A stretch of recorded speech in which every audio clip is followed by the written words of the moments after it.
欢迎收看不止游戏第83期，我是乔伊。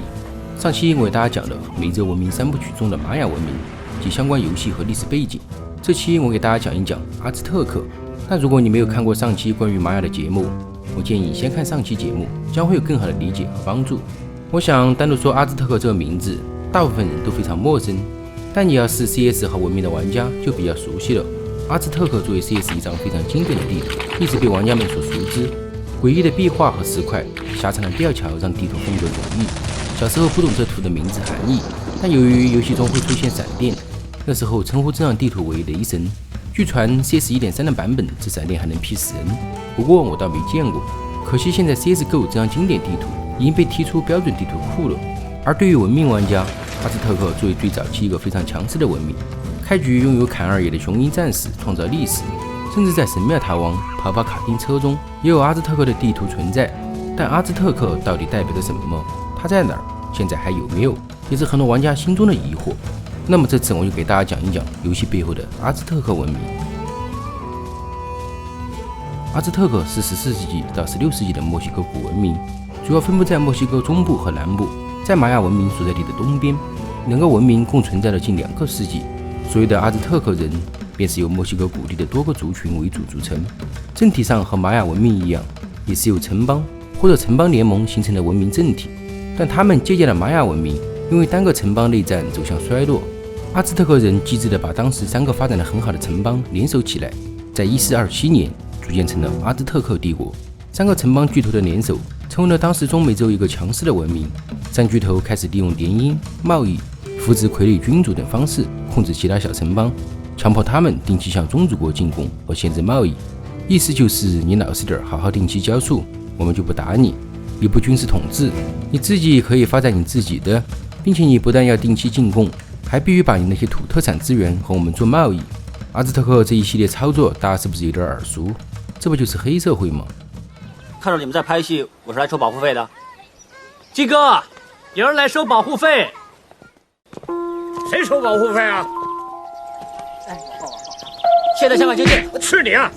那些小城邦迫于压力，定期给他交保护费，还要被他强买做不合理的生意，利用武力震慑和贸易限制，让他们不断依附于中央。这也是为什么现在文明游戏中，阿兹特克的文明特性就是送给国王的礼物，而国王便是文明6中的阿兹特克领袖蒙特祖玛。当时阿兹特克这种黑社会性质的帝国欺压很多小城邦，以至于那些小城邦的新统治者登基后，都会试图反抗这种朝贡体制，搞得阿兹特克帝国很烦。作为黑老大，蒙特祖玛登基后，他便要求这些小城邦都派点人来首都修伊神庙这个奇观，因为修这个奇观关乎信仰和神迹，当时的人很看重这些东西。你说送点物资还好，帮敌人修奇观对于他们而言很难接受。蒙特祖玛就是靠这招来检测哪些城邦是真正心甘情愿臣服的，哪些只是做表面功夫的，然后一个个通过战争来征服。对内还加固了3邦同盟的稳固，改革政治，鼓励宗教、艺术、文化的发展。在他的统治下，一步步将阿兹特克建立成了强大的帝国。就这样，通过各处搜刮资源，打击不服的城邦，快速发展文化、宗教、艺术。阿兹特克在1519年领土达到鼎盛，其首都特洛西蒂特兰在1323年。当时阿兹特克人的祖先来到一片湖中心的岛屿，见到一只歇息在仙人掌上叼着蛇的老鹰，他们认为是神的指示，在此生根，可以如雄鹰一般在恶劣环境下战胜敌人。于是阿兹特克的首都便在火星岛建立，通过不断扩建，成为了世界上最著名的人工岛之一，也是当时美洲最大的城市，居住约有20万居民，建立了非常多的神庙和金字塔。如今的墨西哥国旗和国徽上面都有雄鹰踩着仙人掌，叼着一条蛇，便是墨西哥遵循当年阿兹特克文明建都的经典传说，成为了他们的国家象征之一。哪怕墨西哥政权被推翻了几次，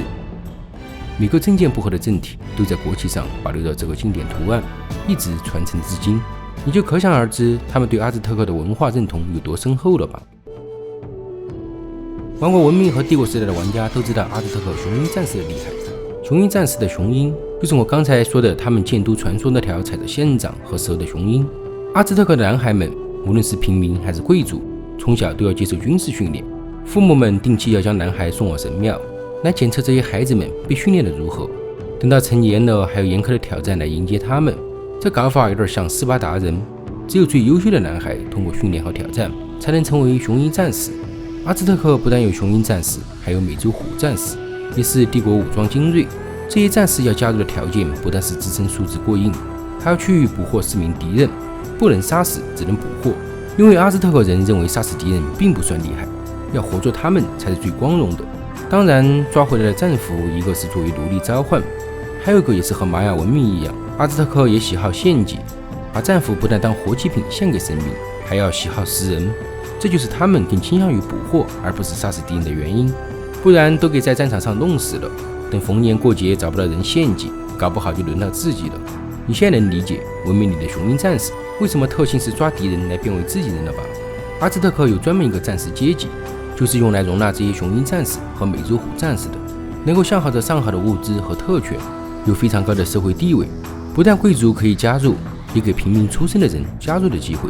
这种设计让底层人看到希望，改变自己的阶级和命运，就跟现在从小你的父母送你去上学读书，希望通过知识改变命运。阿兹特克的孩子从小被父母教导战斗，希望通过武力来改变命运，因此他们的战士才会所向披靡，能有自信和实力征服其他城邦。阿兹特克人看起来很野蛮，又搞活祭品，又吃人的，但值得称赞的是，阿兹特克是当时其他文明非常少见的，推崇男女平等的文明。这就是意味着女性的地位和财富也不属于男性，男主外女主内，各司其职，共同互补，共同发展。这也是他们能在短时期内将阿兹特克的势力、文化、艺术发展壮大的原因。触球，上期我也给大家讲过，玛雅人也爱这运动，应该说当时中美洲各个民族都喜欢这项运动，阿兹特克也不例外，各大城市都有触球场。但和玛雅人踢了球就被献祭的血腥方式相比，阿兹特克输了球只是滚去当奴隶，好歹可以保条狗命，赢了的话可以获得大量荣耀和奖励，甚至最杰出的可以成为职业触球运动员。许多阿兹特克人的父母为了改变家族命运，搏一搏，单车变摩托，哪怕冒着输球成为奴隶的风险也在所不惜。送去踢球不比送去战死的人少，因为很多父母想的是，反正都是望子成龙，最差孩子成为奴隶还活着，至少比送去当战士，万一死了好。一旦孩子成功了，便光耀满门，鸡犬升天。最后结局和玛雅文明都差不多，15世纪大航海时代开启了。1519年，阿兹特克帝国到达鼎盛，还没过1、2年，西班牙人就来了。西班牙殖民者仔细研究了下阿兹特克这个城邦进攻体系，造就了大量矛盾，因此西班牙便使出巧计，煽动了些小城邦结盟，与阿兹特克帝国开战。最后他们打得两败俱伤之时，被西班牙人一锅端了。1521年，西班牙攻陷了阿兹特克的首都特洛奇利特兰，阿兹特克竭力反抗，但还是被西班牙人击溃，国王被处决，首都化为一片废墟。之后的西班牙人在其废墟上建立了新西班牙的首都，同时也是现在墨西哥的首都墨西哥城。而整个中美洲、阿兹特克连带玛雅都被纳入了西班牙的殖民帝国。阿兹特克相比玛雅数千年的发展，短短200年就发展到比玛雅还繁荣，成为了如今一个美洲文化的象征，让后人在诸多的文化载体中得以窥见他们帝国曾经的辉煌。